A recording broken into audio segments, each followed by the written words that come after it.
فرما بسم اللہ الرحمن الرحیم. آج لیکچر نمبر 28. آج انشاءاللہ ہم سورہ والتین والزیتون ہم نے آدھی تفسیر پڑھ لی تھی. آج انشاءاللہ اس کو کمپلیٹ کریں گے. اعوذ باللہ من الشیطان الرجیم. بسم اللہ الرحمن الرحیم. والتین والزیتون، قسم ہے انجیر کی، قسم ہے زیتون کی، وہذا البلد الامین، اور قسم ہے اس امن والے شہر کی. لقد خلقنا الانسان فی احسن تقویم، ہم نے انسان کو بہترین تخلیق میں پیدا کیا ہے. یہ یہاں تک ہو چکا تھا کہ زیتون اور انجیر کی قسمیں اللہ نے کیوں اٹھائی اور مکہ کی قسم اللہ تعالیٰ نے کیوں اٹھائی، یہ بتانے کے لیے کہ انسان کی جسمانی اور روحانی دونوں قسم کی تربیت کا بہترین انتظام کیا گیا ہے. تو یہ یقیناً اس بات کی علامت ہے کہ انسان کو اللہ تعالیٰ نے سب سے بہترین مخلوق بنایا ہے. آگے ہے ثم رددناہ اسفل سافلین، پھر ہم نے اس کو لوٹا دیا نچلوں میں سب سے کمتر. اس کی دو تفسیریں کی گئی ہیں. ایک تو یہ کہ بدعمالیاں اس سے مراد ہیں، یعنی انسان کو سب سے اچھا بنایا تھا اللہ تعالیٰ نے، لیکن انسان جو بدعمالیاں کرتا ہے، جھوٹ اور زنا، شراب اور شرک، اور یہ جو تہذیب سے عاری حرکتیں اختیار کرتا ہے، اس کی وجہ سے انسان اشرف المخلوقات کے بجائے اسفل المخلوقات بن جاتا ہے. یعنی پھر جیسے قرآن میں دوسرے مقام پر آئے نا، اولئک کالانعام بل ہم اضل، جو لوگ اللہ کو نہیں مانتے اور اللہ کی مانتے نہیں ہیں، تو اللہ فرماتے ہیں یہ لوگ چوپائے ہیں بلکہ ان سے بھی بدتر. کیونکہ جانور میں اگر تہذیب نہیں ہے اور اخلاق نہیں ہے تو وہ تو بیچارے میں جان کر تھوڑی کیا اس نے، اس کو تو اللہ نے ایسے ہی بنا دیا. لیکن انسان کو بنایا کیا تھا، بن کیا گیا. تو پھر وہ کیا ہے کہ سب سے گھٹیا ترین مقام پھر کس کا ہوتا ہے؟ انسان کا ہوتا ہے. تو صرف سوٹ بوٹ سے، ٹائی سے اور یہ ظاہری جو ہے نا حلیے سے انسان کی عظمت کا پتہ نہیں چلتا. تو اللہ فرماتے ہیں ہم نے انسان کو لوٹا دیا بدترین مقام میں.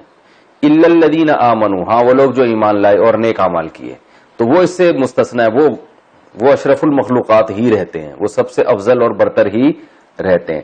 الا الذین آمنوا، وہ لوگ جو ایمان لائے، وعملوا الصالحات، اور نیک اعمال کیے. تو ایمان سے مراد کیا ہے؟ اصطلاحی ایمان، یعنی اللہ پر ایمان، اللہ کے فرشتوں پر ایمان اور اللہ کی کتابوں پر ایمان. جو بھی ایمان کی ڈیفینیشن ہے قرآن مجید نے جس کو بیان کیا ہے. ایمان ویسے تو کسی بھی چیز پہ ایمان لانے کو کہتے ہیں، مگر وہ ایمان تو ہندو بھی لاتے ہیں اور سکھ بھی لاتے ہیں، یہودی بھی لاتے ہیں، عیسائی بھی لاتے ہیں. یہ ایمان معتبر نہیں ہے. معتبر وہ ایمان ہے جس کو اللہ ایمان کہتا ہے، اور وہ ہے توحید پرست ہونا اور دین کے جو بیسک اور ضروری مسائل ہیں ان سب پر ایمان لانا. تو ایمان یعنی اپنے عقیدے کو درست کرنا. کیا؟ او ہاں، یہ تو رہ گئی تھی. والتین والزیتون وطور سینین وہذا البلد الامین، یہ تو کل والے درس میں پورے میں ہی رہ گئی ہے. اچھا چلیں آج اس کو کمپلیٹ کر لیتا ہوں. والتین والزیتون وطور سینین وہذا البلد الامین، یہ طور سینین کا لفظ تو کل کے درس میں رہ گیا تھا. تو طور سینین کی بھی قسم اس لیے اٹھائی ہے کہ طور سینین جو ہے نا، طور سینا بھی کہتے ہیں، طور سینین بھی کہتے ہیں، یہ کوہ طور کا نام ہے جہاں حضرت موسیٰ علیہ الصلوۃ والسلام وحی کے لیے گئے تھے، یعنی اللہ تعالیٰ آپ سے ہم کلام ہوئے تھے. تو کیونکہ وہ جگہ بھی منبع اور مرکز ہے جہاں سے ہدایت پھیلی ہے تورات کی شکل میں کوہ طور پر، تو مکہ بھی منبع اور مرکز ہے. تو دو قسمیں اللہ نے اٹھائیں، مادی چیزوں کی اور دو روحانی چیزوں کی. تو کوہ طور بھی جو ہے نا وہ جگہ ہے جہاں اللہ تعالیٰ موسیٰ علیہ السلام سے ہم کلام ہوئے تھے، اور وہاں سے بھی ہدایت کا سلسلہ شروع ہوا. تو اس لیے یہ دو قسمیں روحانی ہو گئیں، دو جسمانی ہو گئیں. تو پچھلے درس میں پورا یہ آیتی غائب ہو گئی، تو آپ لوگ کو بتانی چاہیے تھی نا. کمال ہے یار، ایک دن بعد ذہن میں آ رہا ہے. تو اور یہ صورتیں تو ہم صبح شام پڑھتے ہیں نماز میں، تو یہ پوری آیتی غائب ہو گئی تھی. خیر اب آ گئی.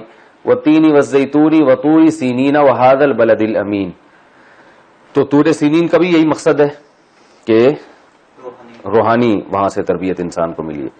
تو میں بتا رہا تھا الا الذین آمنوا وعملوا الصالحات، جو ایمان لائے وعملوا الصالحات اور نیک اعمال کیے. تو کیا مطلب؟ جنہوں نے اپنے عقیدے کو بھی درست کر لیا اور اپنے عمل کو بھی درست کر لیا، تو وہ اس سے مستثنا ہے، وہ اپنے اسی مقام پر ہیں.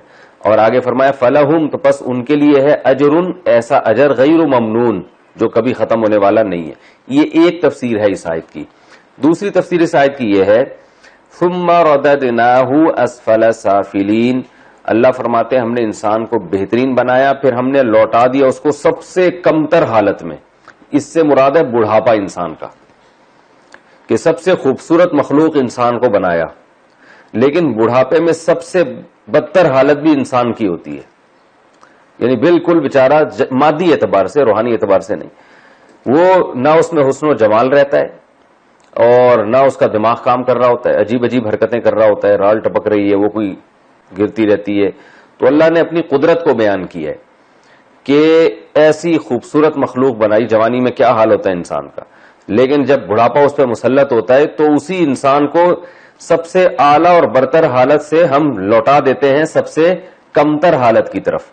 تو یہ اللہ اپنی قدرت بیان کر رہے ہیں کہ جو ایسے تغیرات کر سکتا ہے تو وہ قیامت میں دوبارہ مردوں کو بھی زندہ کر سکتا ہے. ورنہ جوانی میں دیکھ کے انسان کو لگتا نہیں ہے کہ یہ بڑھاپے میں کبھی ایسا بھی ہوگا.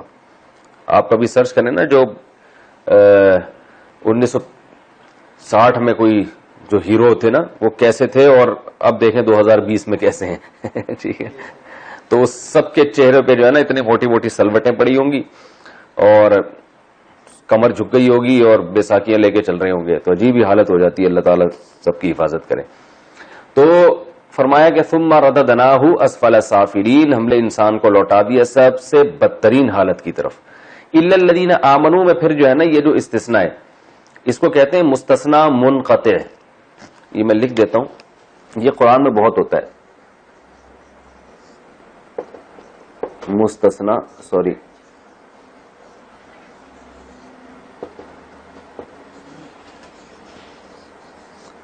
منقطع. منقطع کا مطلب یہ ہوتا ہے، دیکھیں جیسے میں کہتا ہوں جاءنی القوم، میرے پاس قوم آئی، الا زیدن، سوائے زید کے. تو زید قوم ہی کا ایک فرد ہے نا. تو جب میں نے بتایا پوری قوم آئی مگر اس میں سے زید نہیں آیا، تو یہ ہے مستثنی متصل.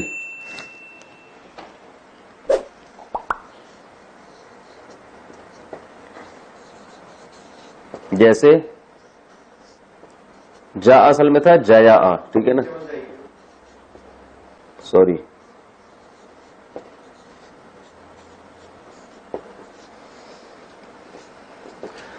جاءنی القوم الا زیدن، پوری قوم آئی مگر زید نہیں آیا. تو زید اس میں شامل تھا قوم کے لفظ میں، لیکن ہم نے اس کو باہر نکال دیا کہ بھئی یہ آپ قوم میں تو زید بھی شامل ہے لیکن یہ بتا دیں آنے والوں میں شامل نہیں ہے. منقطع کی مثال یہ ہوتی ہے جاءنی القوم الا حمارا، میرے پاس پوری قوم آئی مگر گدھا نہیں آیا. اب گدھا قوم میں داخل ہے کیا؟ قوم تو انسانوں پر مشتمل ہوتی ہے نا. تو الا حمارا، مگر گدھا نہیں آیا. تو حالانکہ گدھا تو قوم میں داخل تھا ہی نہیں، لیکن یہ کلام بھی عربی میں بہت استعمال ہوتا ہے. اس کو کہتے ہیں مستثنی منقطع. منقطع کا مطلب ان کا آپس میں انقطاع ہے، کوئی تعلق نہیں ہے، یہ اس قوم میں داخل نہیں ہے. اور یہ متصل کا معنی یہ اس سے ملا ہوا ہے، قوم کا ہی فرد تھا. تو یہ جو جی ہاں یہ جو ہے نا جاءنی القوم الا حمارا، یہ اصل میں اس کو مستثنی منقطع ہوتے ہیں. اس کی ضرورت اس لیے پڑتی ہے کہ جب ہم کہتے ہیں قوم آئی تو فوراً ایک ذہن میں مفہوم ہوگا کہ قوم آئی ہوگی تو ظاہر ہے جب قوم آتی ہے کوئی بھی تو لوازمات کے ساتھ آتی ہے نا. تو اس زمانے میں جب بھی کوئی آتا تھا 2-4 گدھے ان کے ساتھ آتے تھے سواری کے لیے، یا کوئی نہ کوئی ان پہ بیٹھ کے، کوئی گھوڑے پہ بیٹھ کے آ رہا ہوتا تھا، کوئی گدھے پہ بیٹھ کے آ رہا ہوتا تھا. تو بولنے والے نے یہ بتا دیا کہ قوم کے لفظ سے تمہیں یہ دھوکہ ہو سکتا ہے کہ شاید قوم کا گدھا بھی ساتھ میں آیا ہو. تو وہ بتا رہے کہ الا حمارن، گدھا نہیں آیا. یہ اس کی مثال ایسے جیسے آپ کہیں جاءنی القوم اور قوم سے مراد ہے یورپین قوم، تو الا کلبن، سوائے کتا نہیں آیا. وجہ اس کی گورے جہاں جاتے ہیں ساتھ میں کتے ان کے ہوتے ہیں نا. تو وہم ہو سکتا تھا کہ یار وہ آیا ہے تو آپ کے ذہن میں بات آ سکتی تھی پھر کتے بھی ان کے ساتھ ہوں گے, تو بتا دیا الا کلبن, کتا نہیں آیا ان کے ساتھ. تو یہ ایک وہم پیدا ہو رہا ہوتا ہے, اس کو دور کرنے کے لیے اردو میں اس کے لیے لفظ استعمال ہوتا ہے لیکن. جیسے آپ کہہ رہے ہوتے ہیں بھائی میں جو ہے وہ آپ کی دعوت قبول کروں گا اور ہم سب آئیں گے, سب گھر والے آئیں گے, لیکن لفافہ نہیں ہوگا میرے پاس, لفافہ نہیں لاؤں گا میں. تو کیا مطلب, جب بھی سب گھر والے دعوت میں جاتے ہیں, خاص طور پہ ولیمے کی دعوت ہو, تو کوئی نہ کوئی لفافہ لے کے جاتے ہیں نا مفتی. تو آپ نے کیا کیا, آپ نے کہا ہم سب گھر والے آئیں گے, تو سامنے والے کو وہم ہوگا گھر والے آئیں گے تو جیب میں ان کی پینٹ میں لفافے بھی ہوں گے, تو آپ نے کہہ دیا لیکن لفافے نہیں ہوں گے. تو لفافے کو اس سے خارج کیا, حالانکہ لفافہ تو داخل تھا ہی نہیں. تو یہ ایک وہم دور کرنے کے لیے, یار جب گھر والے آتے ہیں تو آج کل جو کلچر چل رہا ہے وہ یہی چل رہا ہے کہ کچھ نہ کچھ پیسے بھی لے کر آتے ہیں, تو آپ بتاتے ہیں بھائی گھر والے تو آئیں گے لیکن لفافہ نہیں ہوگا. تو یہ بتائیں, تو اس کے لیے الا استعمال ہوتا ہے, الا لفافہ, ٹھیک ہے نا, لفافہ نہیں آئے گا. تو یہاں بھی ایسا ہی ہے, اللہ نے قرآن میں فرمایا کہ ثم رددناہ اسفل سافلین, ہم نے انسان کو لوٹا دیا بہت ہی بدتر حالت, یعنی بڑھاپے کی طرف. تو اس سے ایک وہم پیدا ہو رہا ہے کہ یہ ہمیشہ کے لیے لوٹا دیا اللہ نے, اب کبھی بھی انسان کو دوبارہ جوانی نہیں ملے گی, دوبارہ اسی اچھی حالت میں نہیں آئے گا. تو اللہ نے کہا کہ یہ وہم کرنے کی ضرورت نہیں ہے, الا الذین آمنوا وعملوا الصالحات, جو ایمان لائے اور نیک اعمال اختیار کیے, فلہم اجر غیر ممنون, ان کے لیے بہرحال اجر ہے جو کبھی ختم نہیں ہوگا. تو اس اجر میں یہ بھی ہے کہ وہ دوبارہ اسی کنڈیشن میں آ جائیں گے, یعنی دوبارہ بلکہ اس سے بھی زیادہ اچھی کنڈیشن میں آ جائیں گے جس طرح سے وہ دنیا میں تھے. یہ دو تفسیریں ہیں. مولانا شرف علی تھانوی رحمہ اللہ تعالی نے دوسری تفسیر کو زیادہ ترجیح دی ہے کہ یہ جو دوسری تفسیر ہے نا یہ زیادہ ان کی رائے میں دلائل کی دنیا میں زیادہ بہتر ہے. اب وہ دلائل کیا ہیں اس میں جائیں گے تو بہت ٹائم لگے گا. تو قرآن کے سیاق سے پتہ چلتا ہے کہ یہ دوسری تفسیر یہاں مراد ہے. تو آگے وہ اس کی قرینہ یہ کہ آگے جو آیت ہے فما یکذبک بعد بالدین, اس سے انہوں نے استدلال کیا ہے کہ فما یکذبک بعد بالدین. آگے اللہ فرما رہے ہیں کہ پس کون سی چیز ایسی ہے جو اس سب کے باوجود تمہیں روز جزا کو جھٹلانے پر مجبور کرتی ہے, تمہیں روز جزا کا منکر بنا رہی ہے. کیا مطلب, پہلی تفسیر کے مطابق کہ اللہ نے انجیر اور زیتون کو پیدا کیا تمہارے لیے, کوہ طور اور مکہ کو وحی کا مرکز بنایا, یہ تمام چیزیں جو انسان کی ٹریننگ کے روحانی اور جسمانی تربیت کا انتظام کیا جا رہا ہے, اور اچھا انتظام کیا جا رہا ہے تو ظاہر ہے اس کا کوئی مقصد ہوگا, بلا وجہ انسان کو اتنا پروٹوکول کیوں دیا جا رہا ہے. جب بھی کسی کو بہت زیادہ اس کے پیچھے کوئی مقصد ہوتا ہے, اس سے کوئی کام لینا ہوتا ہے. جیسے میں اس کی اکثر ایک مثال دیتا ہوں کہ وہی ایک ویکینسی تھی آرمی میں کمیشن آفیسر بھرتی ہونے کی, انٹرویو کے لیے آپ کو بلایا گیا, آپ چلے گئے, تو اب آپ کو بتایا جا رہا ہے کہ آپ کو بینیفٹس ملیں گے, تو بتایا جا رہا ہے کہ جی آپ کو اتنی تنخواہ ملے گی اور ریٹائرمنٹ کے بعد ملیر کینٹ میں گھر ملے گا آپ کو, اور آپ کا ساری زندگی آپ کا, آپ کے والدین کا, بیوی بچوں کا علاج فری ہوگا, اور وغیرہ وغیرہ وغیرہ بہت کچھ اور پھر چلتے پھرتے آپ کو فوجی سیلوٹ کریں گے, بڑی عزت ہوگی, اتنا بڑا گریڈ لگ جائے گا, اتنے پھول لگ جائیں گے یہاں پہ. تو آپ نے کہا ماشاءاللہ عام سویلین کو تو اس طرح اتنا حکومت پروٹوکول نہیں دیتی, مجھے بہت اچھا پروٹوکول دیا حکومت نے, تو ٹھیک ہے میں چلتا ہوں, بس اب کل سے آپ تنخواہ بھیج دیے گا اور مجھے بتا دیے گا پلاٹ کے ڈاکومنٹس وغیرہ جو بھی ہیں. تو وہ جب آپ جانے لگیں گے تو وہ آپ سے کہے گا نا کہ بھائی آپ کو جو عام سویلین کو ہم نے اتنا پروٹوکول نہیں دیا, آپ کو جو دے رہے ہیں تو آپ یہ تو پوچھیں آپ کا کام کیا ہے. تو آپ کا کام, بس آپ نے تو یہ کہا تھا یہ ملے گا, کام کیا, کام تھوڑی میرے ذمہ, میں گھر جاؤں گا آرام سے, آرام سوؤں گا, آرام کروں گا. تو وہ کہے گا نا بھائی یہ باقی سوتیلے تھوڑی ہیں, یہ بھی تو گورنمنٹ کی رعایا ہے جن کو اتنا کچھ نہیں دیا جا رہا. تو آپ کو اگر دیا جا رہا ہے تو وہ اس لیے کہ آپ سے کام زیادہ لیا جا رہا ہے. تو بات یہ ہے کہ آپ کا کام یہ ہوگا کہ جب جنگ چھڑے گی تو یہ جو سویلین ہیں یہ اپنے گھروں میں آرام سے سوئیں گے, آپ کو میدان جنگ میں اتر کے اپنی جان ہتھیلی پر رکھ کر لڑنا ہے. یہ کام آپ کی ذمہ داری بہت زیادہ ہے, اس لیے آپ کو اتنا کچھ دیا جا رہا ہے. تو دنیا میں جب کوئی گورنمنٹ کسی کو خاص رعایت دیتی ہے تو اس کے پیچھے کوئی مقصد ہوتا ہے. تو اللہ بھی فرما رہے ہیں کہ تمہارے لیے انجیر اور زیتون جیسی میں نے چیزیں پیدا کی، اور تمہاری تربیت کے لیے کوہ طور اور مکہ کا میں نے انتظام کیا کہ جبریل آ رہے ہیں، پیغمبروں پر وحی لے کر آ رہے ہیں، پھر پیغمبروں کو ماریں کھانی پڑ رہی ہیں، تکلیفیں اٹھانی پڑ رہی ہیں. تو یقیناً یہ سب ایک مقصد کے لیے، اور وہ مقصد اللہ نے بیان کیا کہ یہ اس لیے ہے کہ تم اللہ کی مان کے چلتے ہو یا اللہ کے نافرمان بن کے چلتے ہو. مان کے چلو گے تو آخرت میں اجر ملے گا، نہیں مانو گے تو آخرت میں تباہ و برباد ہو جاؤ گے. تو فما یکذبک بعد بالدین، یہ جو پورا پروسیس اللہ نے بیان کیا، اس کے بعد بھی تم کیسے آخرت کا انکار کرتے ہو؟ کیونکہ اگر ہم آخرت کا انکار کر دیں تو اس کا مطلب یہ ہے کہ پھر انسان کا تو پیدائش کا کوئی مقصد ہی نہیں ہے، حساب و کتاب ہی نہیں ہے، پھر جو چاہے کرتے پھرو، پھر تو کوئی پوچھنے والا ہے ہی نہیں. تو پھر اللہ نے اتنا کچھ انسان پر احسانات کیوں کیے؟ تو اس لیے اللہ نے فرمایا کہ فما یکذبک بعد بالدین، تم کس طرح سے آخرت کا انکار کرتے ہو؟ کون سی چیز ہے جو تمہیں آخرت کا منکر بنا رہی ہے؟ یعنی اس سے مضبوط کون سے دلائل ہیں جو تمہارے سامنے اور جس کی وجہ سے تم نے آخرت کا انکار کر دیا؟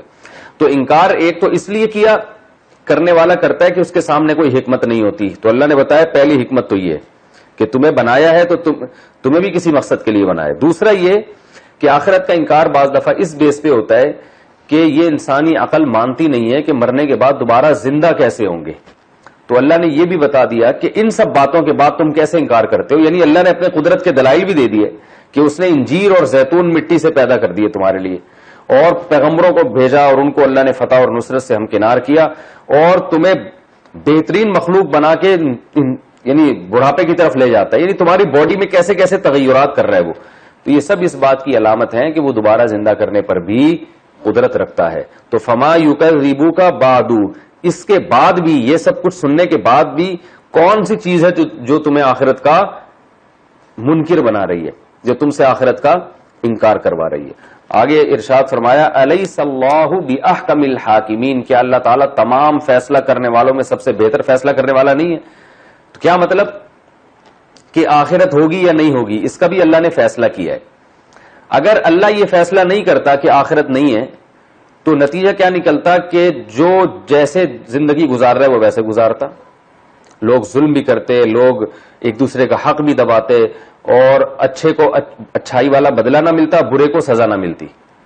تو یہ فیصلہ تو ایک دنیا میں کوئی بدتر سے بدتر آدمی ایسا فیصلہ نہیں کر سکتا کہ اچھے کو اجر نہ ملے اور برے کو سزا نہ ملے. تو جو اللہ جو سب سے زیادہ اچھا فیصلہ کرنے والا ہے وہ یہ فیصلہ کیوں کرے گا کہ انسان کے لیے پوری کائنات مسخر کر دی اور انسان کو کھلی چھوٹ دیتی، جو چاہے کرتے رہو، آخرت میں کوئی حساب نہیں ہے. تو اللہ فرماتے ہیں الیس اللہ بحکم الحاکمین، کہ اللہ سب سے اچھا فیصلہ کرنے والا نہیں ہے. تو جو سب سے اچھا فیصلہ ہے وہ اتنا گندا فیصلہ کرے گا کہ انسان مر کے مٹی ہو جائے اور وہ ختم ہو جائے. تو یہ کیسے ممکن؟ اس لیے اللہ نے سوال پوچھا ہے الیس اللہ بحکم الحاکمین، کہ اللہ بہترین فیصلہ کرنے والا نہیں ہے. تو اس کو کہتے ہیں استفہام انکاری، یعنی سوال کے ضمن میں جواب بتایا جا رہا ہے کہ یہ تو تمہاری عقل بھی نہیں مانے گی کہ اللہ برا فیصلہ کرتا ہے، اللہ تو سب سے اچھا فیصلہ کرتا ہے. تو جب اللہ سب سے اچھا فیصلہ کرتا ہے تو وہ یقیناً یہی فیصلہ کرے گا کہ جو برائی کرے گا اس کو اس کی سزا ملے گی، اور جو اچھائی کرے گا اس کو اس کا بدلہ ملے گا. اور وہ دنیا میں نہیں ملتا، وہ آخرت میں ہی ملتا ہے. یہ سورت کمپلیٹ ہو گئی الحمدللہ ہماری. اب اس کے بعد ہے اقرأ بسم ربک الذی خلق. یہ بہت اہم سورت ہے. اس کو ہم پہلے جو ہے وہ گرامر کے لحاظ سے، یہ سب سے پہلی سورت ہے جو نازل ہوئی ہے نبی صلی اللہ علیہ وسلم پر. اقرأ، دیکھو قراء کا معنی ہوتا ہے یقرأ،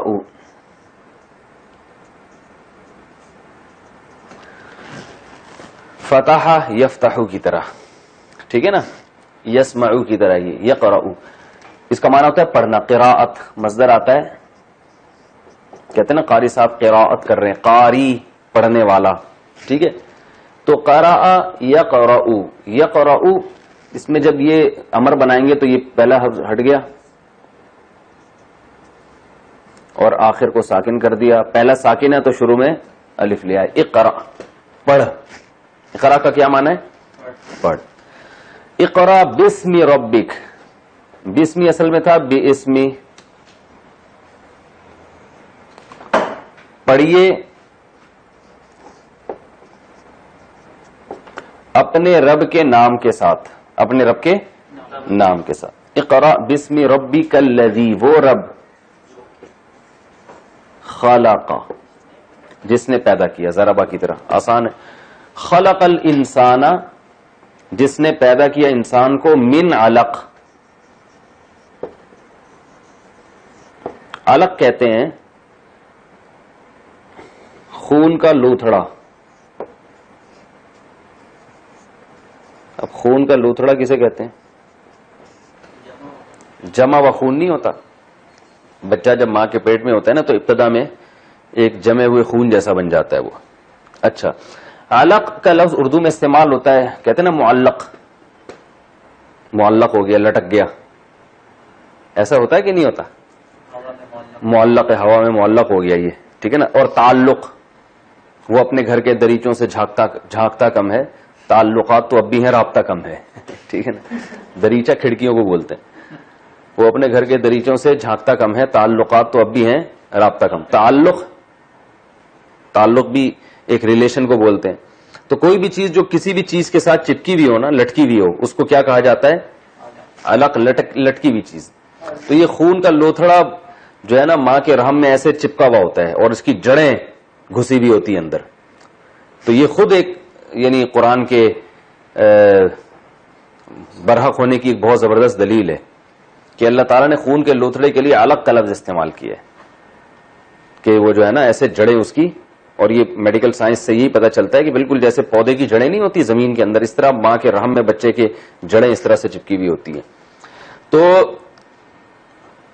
پڑھیے اپنے رب کے نام کے ساتھ جس نے پیدا کیا.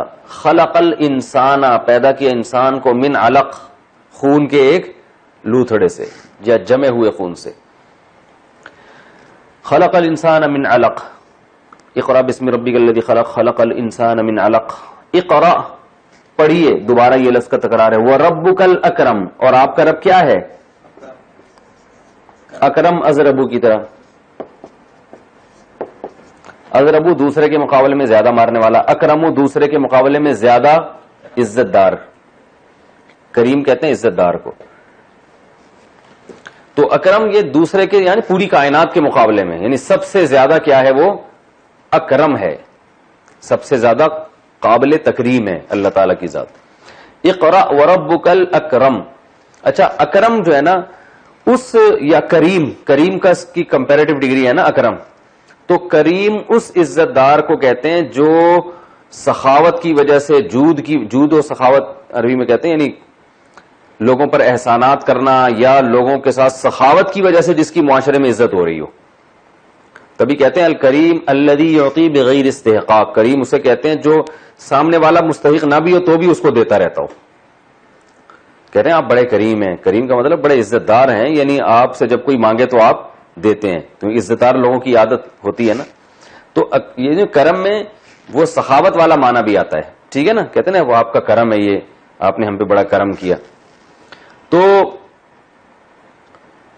وربک الاکرم، اور آپ کا رب کیا ہے؟ اکرم ہے. الذی علم بالقلم. الذی یہ وہ رب ہے. اب اکرم کی وجہ بیان کی جا رہی ہے کہ اتنا عزت دار ہے اور ایسی اس نے جود و سخا کا معاملہ کیا کہ الذی علم، کہ اس نے سکھایا انسان کو. علامہ کس طرح ہے؟ سبح کی طرح. الذی علم بالقلم، قلم کے ذریعے سکھایا.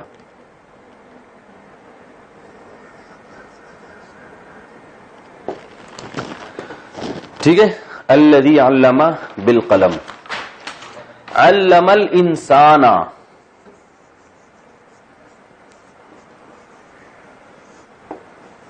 سکھایا انسان کو. ماں الذی کا معنی میں بھی آتا ہے نا، ماں وہ جو کہ انسان کو سکھایا. ماں وہ کچھ لم یعلم کا معنی نہیں جانا انسان نے. بھائی علیمہ یعلم کا معنی جاننا، لم یعلم کا معنی نہیں جانا.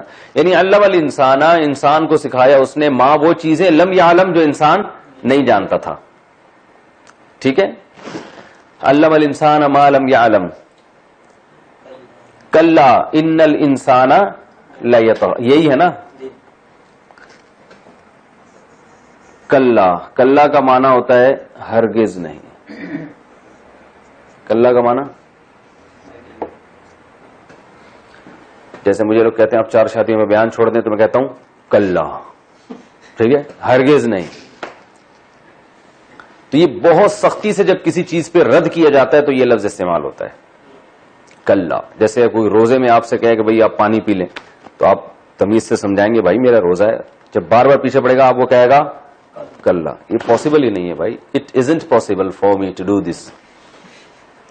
کلا ہرگز نہیں. کلا ان الانسان بے شک انسان لیطغی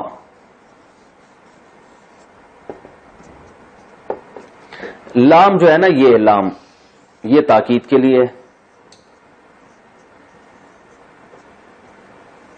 تاکید والا لام. یطغی اصل میں تھا یطغیو یطغیو یسمعو کی طرح فعل مضارع.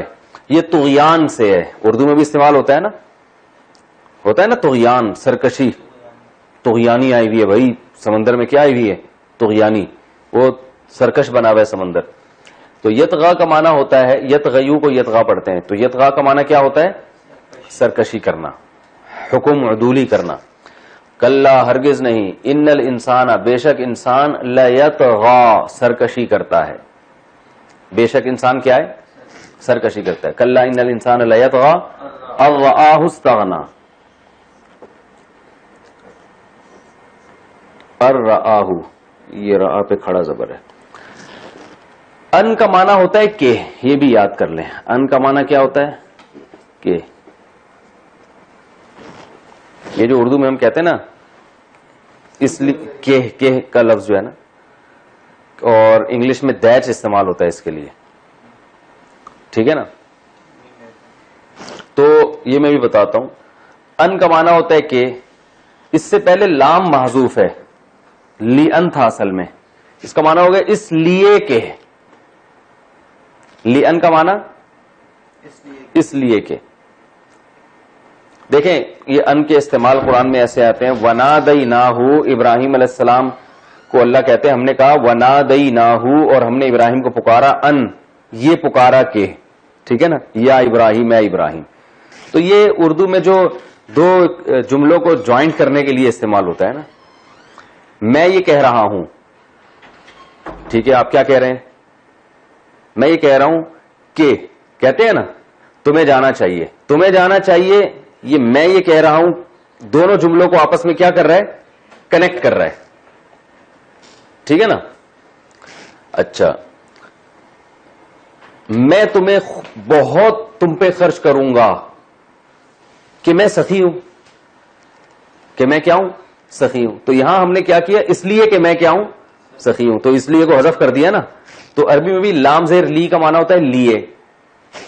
تو اللہ فرماتے ہیں کہ بے شک انسان سرکش ہے. لی ان اس لیے کہ رآہ رآ اصل میں تھا رآیا ضربہ کی طرح رویت سے ہے. وہی نا رویت ہلال. رآ کا معنی دیکھنا. ہو کا معنی خود اس کو ہو. تو اب کیا مطلب ہوا؟ بے شک انسان سرکش ہے اس لیے کہ وہ انسان دیکھتا ہے ہو خود اپنے آپ کو. کیا دیکھتا ہے؟ استغنا کہ وہ مستغنی ہو گیا ہے. اسے کسی کی ضرورت نہیں ہے. تو انسان یہ سمجھتا ہے کہ اسے کسی کی ضرورت نہیں ہے. اس بیس پر انسان کیا ہو گیا؟ سرکش ہو گیا. تو استغنا. الرآہ اس لیے کہ رآ وہ دیکھا اس انسان نے ہو خود اپنے آپ کو. استغنا یہ استخرجہ کی طرح ہے.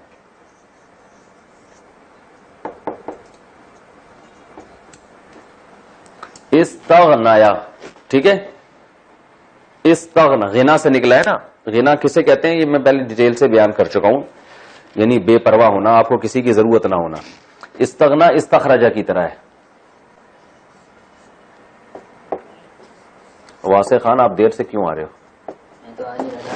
کیوں نہیں آ رہے تھے؟ شادی میں آ رہے تھے. اور رافع خان آپ کو کیا بنانا تھا؟ نہیں کہ باڈی گارڈ آپ اس کو, آپ کو آنا پڑے گا لازمی. کوئی مسئلہ وسئلہ نہیں چلے گا. استغنا مسئلہ وسئلہ نہیں چلے گا. سمجھ رہے ہو؟ جرمانہ دینا پڑے گا. استغنا صحیح ہے. الرآہ استغنا. بتا دوں دوبارہ دیکھیں. ان سوری یہ کھڑا زبر ہے یہاں پہ، ارآہ،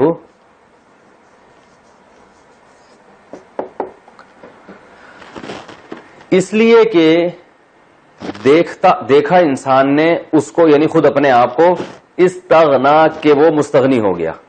تو اب اس کا بامحاورہ ترجمہ کیا جاتا ہے کہ ان الانسان لیطغی، بے شک انسان نے سرکشی کی یا سرکشی کرتا ہے، اس لیے کہ وہ سمجھتا ہے اپنے آپ کو کہ وہ مستغنی ہے.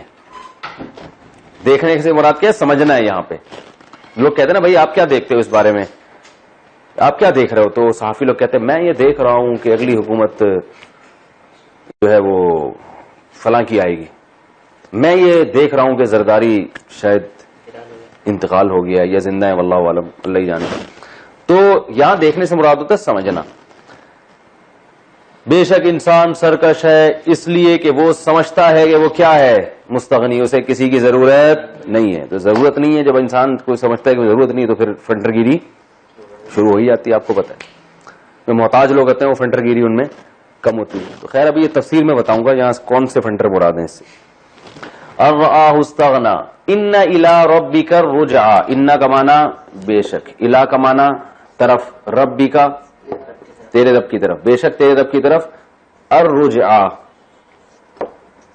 رجعہ کا معنی رجوع، اور رجوع کا معنی لوٹنا. بے شک تیرے رب کی طرف ہے لوٹنا. اے انسان بے شک تیرے رب کی طرف کیا ہے؟ رجوع کا معنی لوٹنا. نہیں کہتے نا میں نے اپنی بات سے رجوع کر لی ہے. ایک شخص نے امام مہدی کا دعویٰ کیا، لوگوں نے قتل کی دھمکیاں دی، پکڑا گیا تو کہہ رہا ہے میں نے رجوع کر لیا. ایسا بھی ہوتا ہے. تو ان الی ربک الرجعی، ٹھیک ہے. ارأیت الذی، ارأیت کا وہی معنی ہے جو ارأیت الذی یکذب بالدین میں تھا. ارأیت، کیا آپ نے دیکھا؟ اور اس کا باب محاورہ ترجمہ کیا ہوتا ہے؟ بھلا بتائیں تو صحیح آپ. میں نے کہا تھا نا ارأیت الذی یکذب بالدین میں کہ بھلا بتاؤ تو صحیح اس شخص کے بارے میں. یہ اس کا باب محاورہ ترجمہ ہوتا ہے. ارأیت الذی، کیا دیکھا آپ نے اس شخص کو، یا آپ بتائیں مجھے ذرا اس شخص کے بارے میں. یہ تعجب کا کلمہ ہے کہ اس کی حالت کتنی بری ہے. کہتے ہیں نا ذرا دیکھو یار اس بندے کو، دیکھو جا کے کیا کر رہا ہے وہ. تو مراد نہیں ہونی تو کہ آپ واقعی جا کے دیکھنا شروع کر دیں. مطلب یہ بعض محاورے ہوتے ہیں نا زبان میں، مطلب یہ کہ بہت ہی برا آدمی ہے وہ. ارأیت الذی ینہا،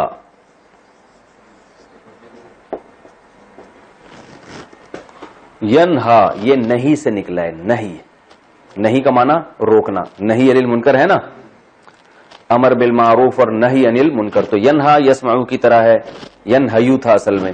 ارأیت الذی ینہا، بھلا دیکھا آپ نے اس شخص کو، ذرا دیکھیں تو اس کی حالت، آپ بتائیں تو صحیح اس کے بارے میں. ینہا جو روکتا ہے، عبدن ایک بندے کو. یہ بڑی زبردست صورت ہے، اس میں آپ کو محاورہ ترجمہ ہوگا نا بڑا مزہ آئے گا اور انشاءاللہ بڑا ایمان تازہ ہوگا. ارأیت الذی ینہا عبدا، بھلا آپ نے دیکھا اس شخص کو جو روکتا ہے ایک بندے کو. اذا صلی، صلی اصل میں تھا صلی یا سبح کی طرح. اس کا معنی ہوتا ہے نماز پڑھنا. صلی کا کیا معنی ہوتا ہے؟ نماز پڑھنا. صلات سے نکلا ہے نا. میں نے بتایا تھا نا باب تفعیل کا مصدر فعال کے وزن پر بھی آتا ہے. تو صلی یصلی تسلین کا مصدر آئے گا صلاتن، فعال کے وزن پر بھی آتا ہے صلات.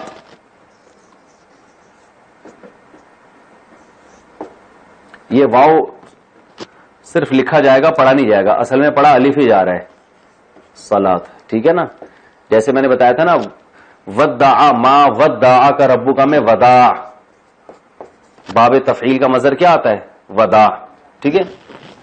تو صلات یہ ہے صلی یا یصلی تسلیتن، اس کا معنی ہوتا ہے نماز پڑھنا. جیسے وہ ارأیت الذی یکذب بالدین میں بہت ڈیٹیل سے بتایا تھا نا. فویل للمصلین بتایا تھا نا، اس میں مصلین میں بتایا تھا. تو ارأیت الذی ینہا، کیا آپ نے دیکھا اس، بھائی ٹائم پورا ہو جائے تو بتا دینا. کیا آپ نے دیکھا اس شخص کو جو روکتا ہے عبدن ایک بندے کو، اذا صلی جب وہ نماز پڑھتا ہے. ارأیت الذی ینہا عبدن اذا صلی. ارأیت، بھلا آپ بتائیں. ارأیت ان کانا، ان کا معنی ہوتا ہے اگر. عربی میں ان کا کیا معنی ہے؟ یعنی جو انگلش میں اف کا معنی ہے نا. ارأیتا اگر بتائیں ذرا آپ, ان کانا اگر, کانا کا معنی کیا ہے, میں نے بتایا تھا نا ہوٹل میں جا کے پوچھ رہے ہیں واٹ از, کیا کیا ہے, تو اب آپ جا کے پوچھیں گے کہ واٹ کانا. ارأیتا بھلا بتائیں تو صحیح آپ, ان کانا اگر ہے وہ بندہ جس کو نماز سے روکا جا رہا ہے, علی الہدا, علی کا معنی پر, ہدا کا معنی ہدایت. بہت آسان ہے, بہت آسان. ارأیت ان کان علی الہدا, بھلا بتائیں اگر وہ ہے ہدایت پر, ان کان علی الہدا, او کا معنی کیا ہوتا ہے, یا, جس کو انگلش میں کیا کہتے ہیں, اور. ان کان علی الہدا او امرا, یا اس نے حکم دیا. امر کسے کہتے ہیں, آرڈر کو. امرا ضربہ کی طرح, بھائی آرڈر امر تو یہ ہوتا ہے نا, امر اردو میں بھی استعمال ہوتا ہے, امر بالمعروف, نیکی کا حکم دینا.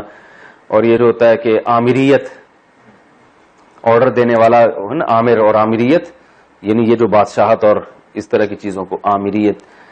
آپ اس کام پہ مأمور ہیں, مامور ہیں کہتے ہیں نا, بھائی ہم تو اس پہ مامور ہیں. مامور کا مطلب آپ کو یہ حکم دیا گیا ہے, مامور مقتول کی طرح.